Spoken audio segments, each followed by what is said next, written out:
libro del Deuteronomio. Moisés habló al pueblo diciendo: pregunta a los antiguos que te han precedido desde el día en que Dios creó al hombre sobre la tierra.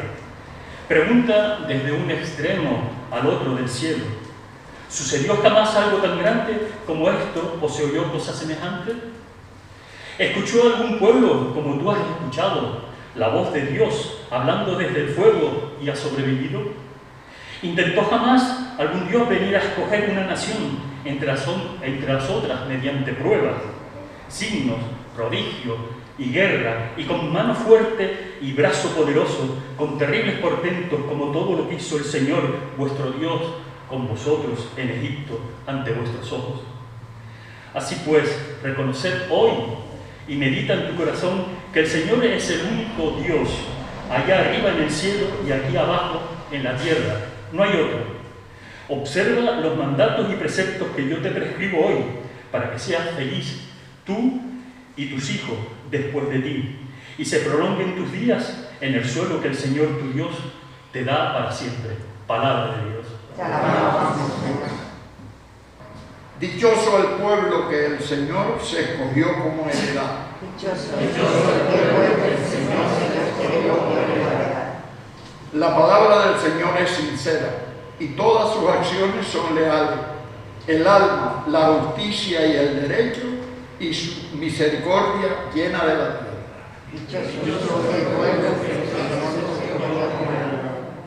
La palabra del Señor hizo el cielo, el aliento de su boca, sus ejércitos, porque Él lo dijo y existió. Él lo mandó y todo fue creado. Dichoso el pueblo que el Señor se escogió como heredad. Los ojos del Señor están puestos en quien lo temen, en los que esperan su misericordia, para librar sus vidas de la muerte y reanimarlos en tiempos de hambre. Dichoso el pueblo que el Señor se escogió como heredad. Nosotros aguardamos al Señor, y Él es nuestro auxilio y escudo. Que tu misericordia, Señor, venga sobre nosotros como la esperamos de ti. Dichoso el pueblo del Señor que se escogió como heredad. Lectura de la carta del apóstol San Pablo a los romanos. Hermanos, cuantos se dejan llevar por el Espíritu de Dios, esos son hijos de Dios. Pues no habéis recibido un espíritu de esclavitud para recaer en el temor, sino que habéis recibido un espíritu de hijos de adopción en el que clamamos: Abba, Padre. Ese mismo espíritu de testimonio a nuestro espíritu de que somos hijos de Dios. Y si hijos, también herederos. Herederos de Dios y coherederos con Cristo.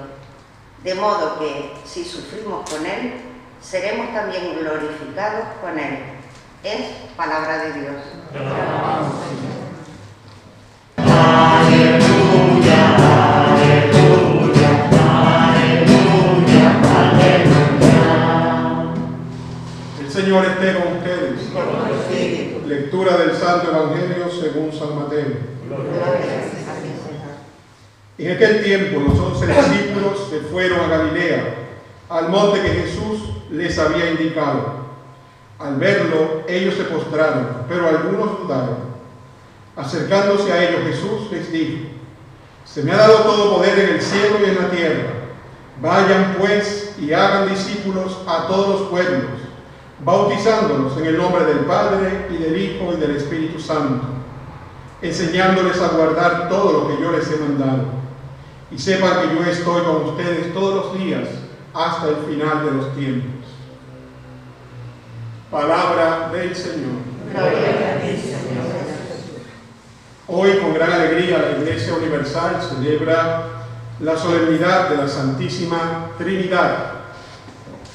Y es momento para resaltar a la Trinidad, a Dios Trino, como parte fundamental de nuestra fe. Es un dogma de fe, es una verdad que debemos creer. Y a veces creer no va muy ligado al entender. A veces tenemos que creer cosas que no la entendemos totalmente o perfectamente, por ejemplo. Pues entonces allí es cuando la iglesia introduce una palabra que a veces con eso nos excusamos o con eso a veces tenemos miedo, que decimos que es un misterio. La Trinidad es un misterio, pero no un misterio de estos de películas de terror o de cosas de estas, que monstruos y fantasmas y estas cosas, sino que la iglesia dice que algo es un misterio cuando es una realidad de Dios, cuando es una realidad de ese Dios que nos ama y que por ser infinita es difícil que nosotros podamos comprenderlo en su totalidad. Podemos hacer acercamientos, podemos tener cierto acercamiento desde la razón para comprender los misterios de la fe, pero sabemos pues, que no lo vamos a lograr, o sea, que no vamos a abarcarlo en su totalidad, no podemos tenerlo. Por lo tanto, pues son realidades que podemos verlas, que podemos acercarnos, podemos explicarlas poco a poco, pero no las vamos a abarcar en su totalidad. ¿Por qué es Dios? Porque es eterno. Y hoy pues, queremos hacer un acercamiento lo más posible a la Santísima Trinidad. Santísima Trinidad, que es el misterio de Dios, un solo Dios, en tres personas distintas: el Padre, el Hijo y el Espíritu Santo. ¿Quién nos ha revelado esto? El mismo Dios. Dios se ha querido ir revelando a la humanidad en sus diferentes facetas, en sus diferentes personas. En el Antiguo Testamento sobre todo vemos a Dios Padre actuando, iluminando a los profetas, llevándolos por aquí y por allá, guiando al pueblo de Israel. Una vez que se encarna Cristo, Dios muestra su rostro, Dios muestra su segunda persona como el Hijo. Y luego, después que Cristo sube al cielo, lo celebrábamos la semana pasada, nos envía el Espíritu Santo. Tres personas que van actuando a lo largo de la historia, que se van revelando como podemos diferenciarlo a las tres, pero que siempre van a estar unidos. Podemos ver, por ejemplo, recordar el momento en que Juan bautiza a Jesús. Jesús, la segunda persona de la Santísima Trinidad, se está bautizando, pero baja del cielo el Espíritu en forma de paloma y se escucha una voz que dice: este es mi Hijo amado, escúchenlo, el predilecto. Por lo tanto, ahí se está manifestando Jesús, el Hijo, el Padre y el Espíritu. Ahí está la Santísima Trinidad. Y Jesús nos la fue explicando. Jesús, cuando hablaba del Padre, hablaba de ese Padre bueno, de ese Padre misericordioso, pero después, un poco antes de él morir, ¿qué comenzó a decir? El Padre y yo somos uno. El Padre y yo, Padre, que todos sean uno como tú y yo somos uno. Todo lo mío es del Padre y todo lo del Padre es mío. Y así se los he ido dando a conocer. Y después dice: rogaré a mi Padre para que les envíe otro Paráclito. Es decir, Jesús ya, en lo que significa la palabra Paráclito, ese que anima, ese que defiende, ese que guía, ya Jesús es un Paráclito. Dice: les enviará otro Paráclito, el Espíritu de la verdad. Y se hizo realidad en Pentecostés, el día de Pentecostés. ¿Cómo explicar un poco esto de Dios, que son tres, que es uno? Pues voy a hacerlo un poquito gráfico, si me permiten. Me gustaría que usted viniera para acá, el de camisa roja. Venga por aquí un momento. ¿Cómo se llama usted? Oscar. Oscar, para de aquí al lado del ambón, por favor. Párate por aquí. Vamos a pensar, en medio de las diferencias, ¿qué les digo? Oscar tiene una esposa, ¿sí? Ponte aquí, ponga una esposa. ¿Cómo te llamas? Patricia. Póngase por aquí. Sí, mirando para allá. Y pues vamos a buscar al hijo. ¿A cuál buscamos de los tres? A Carlos. Carlos, ven por acá. Vamos a buscar a Carlos. Póngase aquí. Carlos tiene una esposa, tiene un hijo, tiene varios, pero vamos a explicarlo con un hijo, pero falta una madre. Vamos a buscar una madre. Elige allí una madre. Elige allí quien quiere que sea tu mamá. Ah, bueno, venga, dale. Dale la mamá. Ponte por allí, un poquito más para acá, un poquito más. Ok, allí. Tenemos a Carlos, que es padre, que es hijo y que es esposo. Al mismo tiempo, es las tres cosas. Ahora, tú como padre, ¿tratas igual a tu hijo que a tu mamá? Son dos amores distintos. Pero son dos amores distintos, ¿verdad? Lo trata de manera diferente, aunque, decía, son dos amores distintos, pero al final son dos amores grandes. Exactamente, es el mismo amor, ¿verdad? Grande, con todo lo que tiene, pero distingue los amores entre el hijo y la madre. Y a tu esposa la tratas diferente que a tu madre y a tus hijos.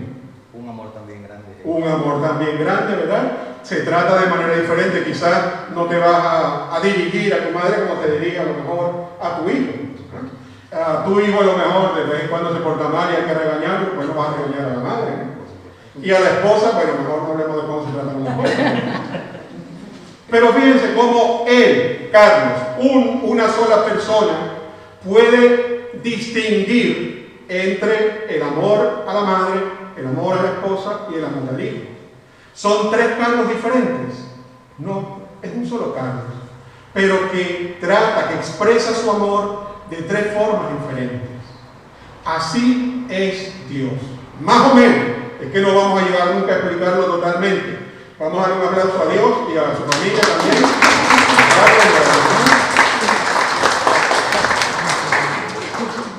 Podemos acercarnos a lo que es Dios. Dios es uno, pero se manifiesta a nosotros como Padre, como Hijo y como Espíritu Santo. Y siempre que esté una de las tres divinas personas, va a estar Dios completo.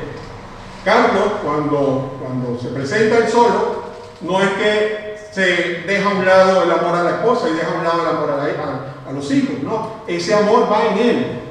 Él tiene ese amor uno, grande, indivisible, pero que se manifiesta en tres momentos. Pero tampoco puede sacarse el amor. Ah, no, como ya mi mamá ya no la veo hace tanto tiempo, pues ya el amor a ella lo voy a sacar y voy a amar solamente a mi hijo y a mi esposa, ¿no? El amor es total. Y el amor hace precisamente que sea uno, que sea una familia, un núcleo familiar. ¿Qué los vincula? El amor. Así es Dios con nosotros. Dios se manifiesta como Padre, como Hijo y como Espíritu Santo, siendo el mismo Dios. Es más importante el Padre que el Hijo. Es más importante el Hijo que el Espíritu Santo. ¿Quién es más importante de las tres divinas personas? Igual de importancia tiene el Padre, el Hijo y el Espíritu Santo. Igual dignidad tiene el Padre, el Hijo y el Espíritu Santo, porque en definitiva es Dios. No hacemos diferencia en la adoración, no hacemos diferencia en el culto que le rendimos a Dios, pero sí es bueno conocer que a veces se nos muestra con el rostro de Padre, con el rostro de Hijo o con el rostro del Espíritu Santo. Vamos a pedir al Señor que en esta solemnidad vayamos interiorizando nuestra fe, vayamos también profundizando en ella, porque a veces nos quedamos con estas cosas y bueno, eso no lo entiendo, pero déjalo así, hay que creerlo. Y al final tenemos muchas dudas. Y llega un protestante por allí, llega un evangélico, te muestra 4 citas bíblicas diferentes y te queda allí boquiabierto y que no sabes qué hacer. Un amigo mío siempre dice, católico, ignorante, seguro protestante. Hay que cuidarlo. Tenemos que formarnos. La fe sale del corazón, sí, pero tenemos también que racionalizarla. Tenemos también que informarnos y formarnos en la fe, que a veces es un poco más difícil y requiere un poco más de tiempo. Sin embargo, vamos a aceptar hoy este misterio de fe que es la Santísima Trinidad. Le pedimos a Dios que nos ayude, que envíe su Espíritu Santo en nosotros para que así podamos comprender, vivir y amar mejor a Dios. Que así sea. Que así sea.